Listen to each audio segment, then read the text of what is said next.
Hey you guys, thanks for joining us. Today we're going to take a look at a very interesting entry-level, very family-friendly hand management and worker placement game called Fabled Fruit. This one's from Stronghold Games and it's for 2 to 5 players. So let's get down to the table and start creating some delicious, healthy beverages.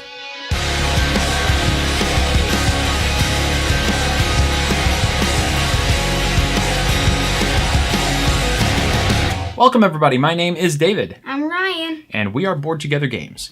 And our channel, if you are new here, and hopefully there are a lot of new people here, is basically about bringing you quality board game content for people who are new to the board gaming hobby and for families. And we do that by doing video reviews of games just like this one. This is Fabled Fruit. And Fabled Fruit is it's a 2 to 5 player game from designer Friedemann and Friese. And this game is published by Stronghold Games here in the United States. It is a 25-minute game roughly, and the box says this is for ages 8 and up, although I would say it probably could play a little bit younger than that even, wouldn't you say? At least 7. 7? That's fair. Yeah, probably 7 years old. And so this game introduces some concepts that are not found in your typical Target, Walmart, Toys R Us type of game, right? And 2 of those concepts, one of them is called hand management, which basically means you have a hand of cards that's going to change from turn to turn, and you are doing your best to try to get your hand in a situation that matches a goal that you can achieve somewhere in the game. And worker placement is the other concept that is kind of well, it's normal for people who are in the gaming hobby, but if you're new to it, it's something that maybe you haven't heard of before. And that simply means you have either one or more what they call workers. In this case, it's these little wooden animal tokens, and placing them on different locations on the playing area. And then doing something depending on what or where you place those tokens onto the play area. This is a very cool game. It introduces a new concept that was developed by Friedemann and Friese called the Fabled system. And the Fabled system basically means that the game itself is going to evolve from play session to play session. And as you can see, there's a big, huge stack of cards right here. And this is really the game, right? This is really what it comes down to. As you play through this deck of cards, they will be removed from the game at certain points in time, and new ones will come into play. And it changes not really the rule set, but the options of the things that you can do on your turn. And that's kind of what the Fabled system is. So let's take a minute here, Ryan, and we will tell everybody how to set this game up. To set up Fabled Fruit for your first game is everyone gets a wooden animal meeple and a cardboard token that matches. Then you set out the 6 location cards that are for the starter game. Yeah, the first 6 that are on the deck. And there's 4 locations, 4 cards for each location, right? So basically there's going to be 24 cards out here. You'll have the 6 locations with 4 cards in each one. Then you shuffle the deck of fruit cards and give every player 2, then put the rest as a draw pile, pick a first player, and the game can begin. That's right. In Fabled Fruit, players will take turns clockwise around the table, placing their wooden animal meeple on any location on the board, and then doing one of 2 things, either taking the action of that space or buying that location, which is also known as creating a fabled juice, right? That's kind of the whole game. Every turn, a player is going to take their meeple, place it on a location, and it'll stay on that location until the beginning of their next turn, at which time they must move from the location where they currently are to one of the other available locations. As an example, the first location here is the rhinoceros. And if you visit the rhinoceros, you quite simply draw 2 fruits from the top of the fruit card stack. Another example would be the turtle. If you visit the turtle, you are going to basically press your luck. You're going to start turning over fruit cards from the top of the stack, and you will either at any point stop and take all of the revealed fruit cards into your hand, or if you end up turning over a duplicate fruit card, and there's 5 available, 5 different types of fruits in the fruit card stack, then you bust and you get nothing for that turn, unfortunately. So that's just a couple of the locations that you can visit. One other rule of note when you are moving from location to location is if you ever decide to visit a location that another player is already sitting, then you must pay that player one fruit card from your hand. It's your choice, but you have to give them one of your fruit cards. If there are multiple people there, you have to give everybody who's there one of your fruit cards. So that's kind of a bummer, and it makes you actively want to seek out locations where no one else currently is. But that is an option. If it gives you a really powerful move to go to a location, and if somebody's there, you may not care, right? As long as you've got the cards to do what you want to do. The other option on your turn is to actually purchase one of the locations. And how that works is once you have acquired in your hand the needed fruits that are listed at the bottom of all of these locations, then you will move to that location just like you would if you were going to take the action. Spend those cards out of your hand back to a discard pile, and then take one of the cards from that location and place it in front of you. And play continues around the table like this, with each player either taking an action of a location or purchasing a card and creating a Fabled Juice for that location. Anytime a player takes a location in this fashion, you must take the next location from the top of the stack and place it out into the play area. And it now becomes an available location for players to go, either to take the action or to purchase the Fabled Juice from that location. So, in this case, this is a new location. The first time someone takes a card, the next card in the stack is a new location. Well, now there are 3 others of that same type in this location. So the next 3 cards that are purchased are going to just add that same location to this stack every time one is taken until you bring the 4th one out.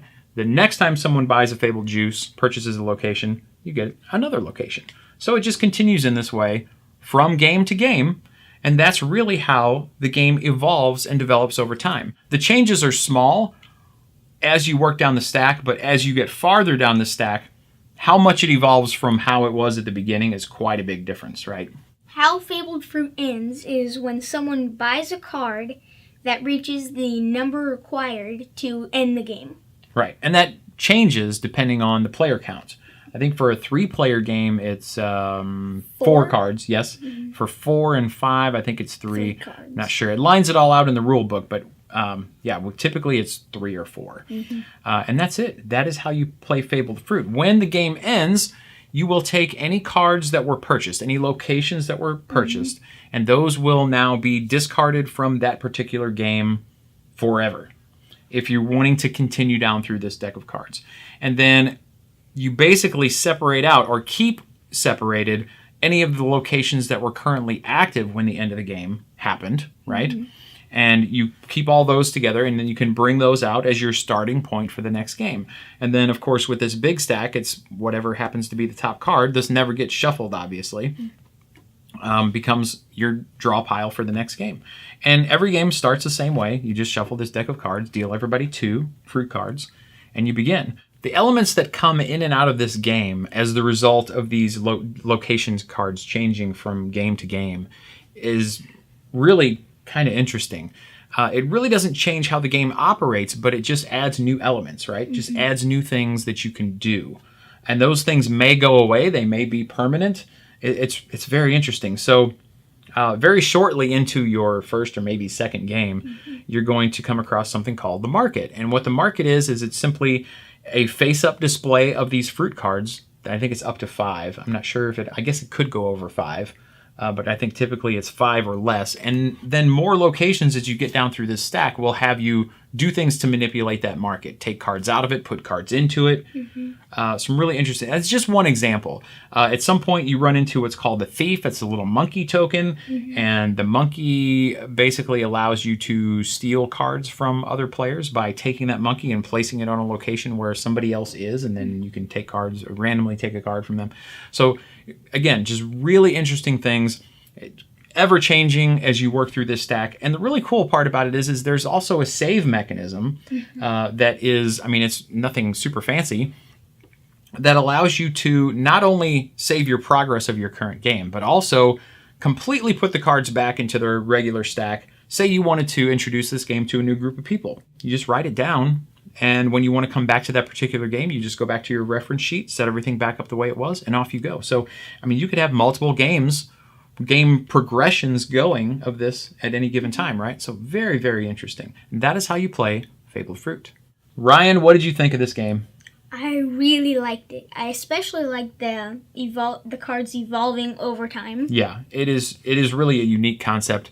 In fact, from what I understand, there's already a couple more games that they are getting ready to bring out that have a similar system. They're kind of follow-ups to this game. So this is kind of the first one in what's going to be the series. I don't have a lot of information on those yet. They were really just announced at the time of this recording.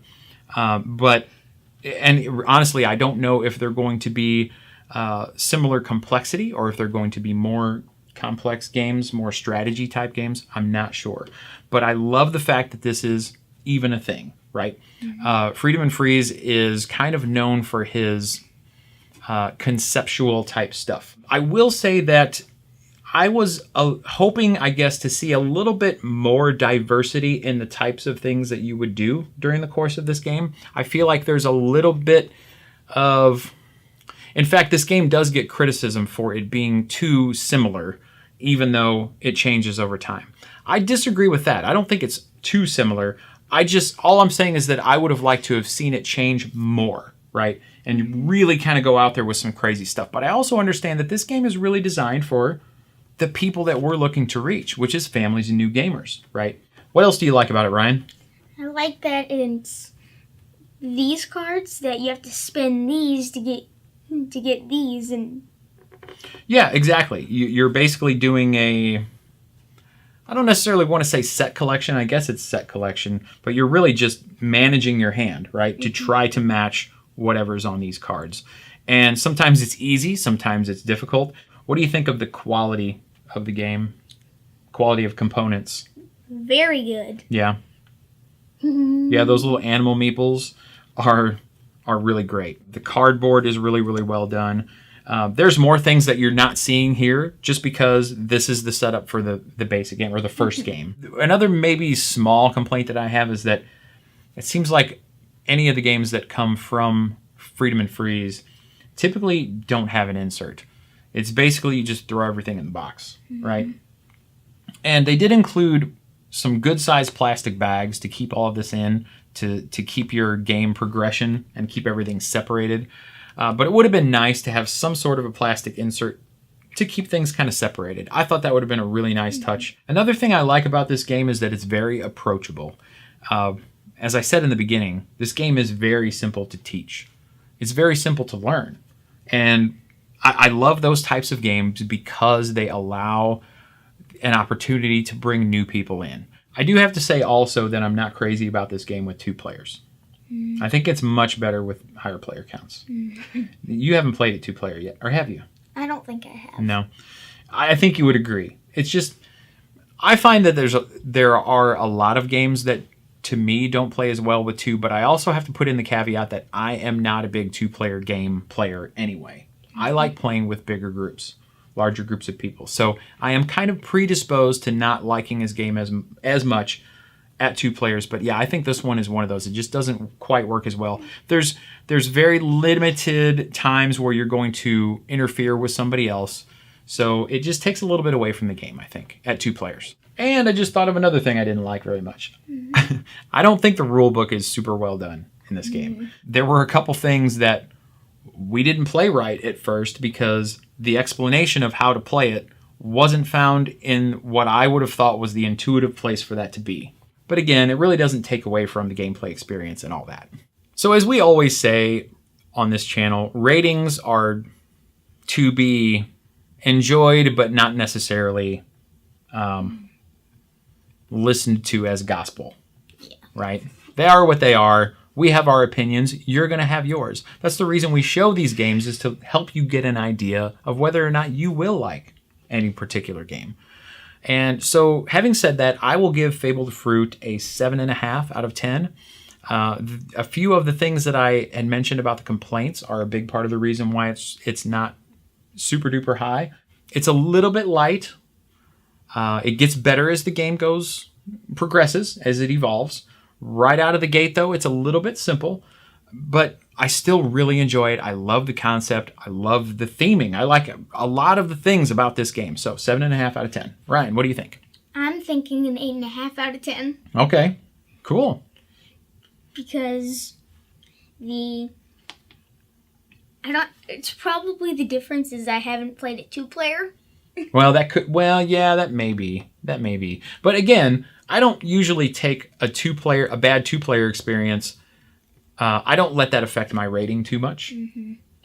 So even if it were as good at 2 players, I probably still would be at a 7.5 out of 10. Mm-hmm.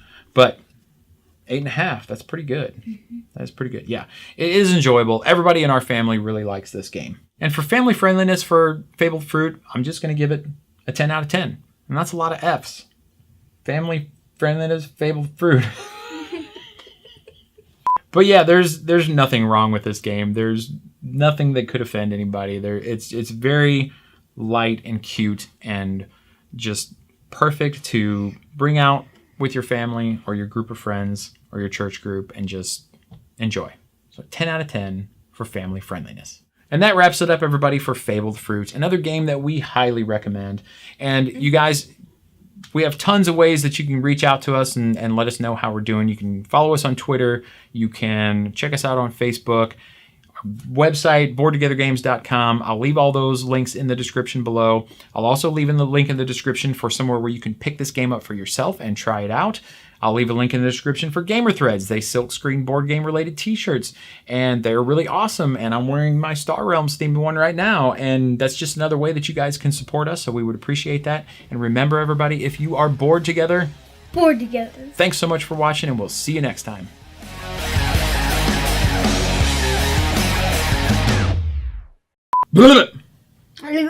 You're fine. I said how Favel. Favel. Mabel Moot.